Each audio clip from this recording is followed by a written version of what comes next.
Neurophysician doctor Shirish Walsankar यांच्या आत्महत्येच्या 15 दिवसानंतरही नाट्यमय घडामोडी थांबण्याची चिन्हे दिसत नाहीत। सून डॉक्टर सोनाली आणि त्यांचे वडील डॉक्टर दिलीप जोशी गेल्या 2 दिवसांपासून गायब असल्याची चर्चा हॉस्पिटलमध्ये रंगली आहे।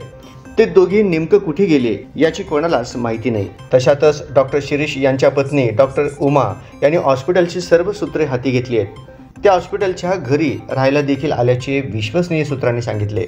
डॉक्टर शिरीष यांच्या आत्महत्येनंतर एका पाठोपाठ एक धक्कादायक घडामोडी घडताना दिसत आहेत। त्यांच्या आत्महत्येप्रकरणी हॉस्पिटलची संशयित कर्मचारी मनीषा मुसळे माने हिला झालेली अटक, मुलगा डॉक्टर अश्विन आणि सून डॉक्टर सोनाली यांची चौकशी, डॉक्टर शिरीष यांनी लिहिलेल्या चिठ्ठीवरील सही खरी की खोटी हा वाद, डॉक्टर अश्विन यांच्या हॉस्पिटलचे घर सोडून मोदी येथील घरात स्थलांतर करणे यासह वळसंकर कुटुंबातील अंतर्गत कलहाचीही चर्चा रंगली आहे। तशातच आता धक्कादायक बातमी समोर येत आहे। डॉक्टर सोनाली आणि त्यांचे वडील डॉक्टर दिलीप जोशी यांनी 2 दिवसांपासून सोलापूर सोडल्याची चर्चा आहे। दोघे भारत सोडून गेल्याचीही कुजबूज कर्मचाऱ्यांमध्ये सुरू आहे। डॉक्टर दिलीप जोशी यांचा मुलगा अमेरिकेत आहे, त्यामुळे ते दोघे अमेरिकेला गेल्याचेही काही जण सांगत आहेत। डॉक्टर सोनाली या आता मुंबई येथे स्थायिक होणार आहेत, त्यामुळेच ते गेले असल्याचेही काही कर्मचाऱ्यांचे म्हणणे आहे।